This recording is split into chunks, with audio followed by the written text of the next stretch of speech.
Kaupunkikanava kävi selvittämässä, kuinka paljon ihmiset ylipäänsä katsovat tänä päivänä televisiota ja mitä vanhoja televisio-ohjelmia ihmiset haluaisivat takaisin TV-ruutuihin. Kuinka paljon katsot televisiota tänä päivänä?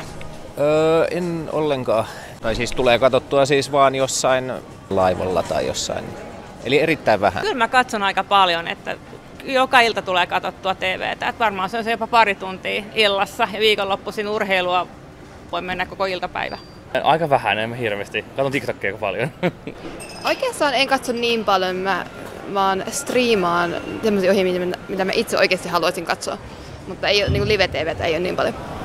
Aika paljon, että en osaa sanoa tunteena, riippuu vähän päivästä, mutta useita tuntejakin saattaa olla päivässä. Onko vanhat ohjelmat parempia kuin uudet ja jos näin, niin miksi? Miten vanhassa on vähän tunnelmaa ja se oli enemmän sitä hauskuutta ollut. Nykyään aika paljon sensuroituu.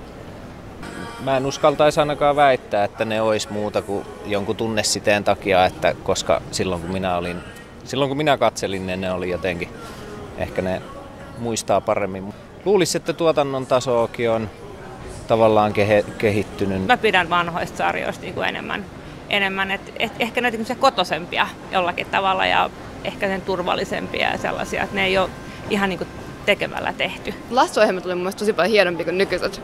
Että niissä on vähän mennyt niin kuin se quality vähän down, se on vähän semmoinen sloppy nykyään. Minkä ohjelman haluaisit takaisin televisioon ja miksi?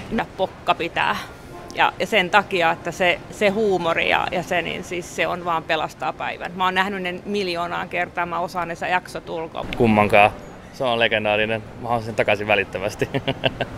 Voisi tulla semmoista niin kuin sivistävää enemmän, eikä niin paloteltua ja nopeasti liikkuvaa. Koska on Keravalta, niin jos vaikka se, missä ne oli nämä Keravan kollit jossain sarjassa oli, niin se oli Vintiöt. No jos nyt vaikka se... Sitä mä en kyllä osaa sanoa.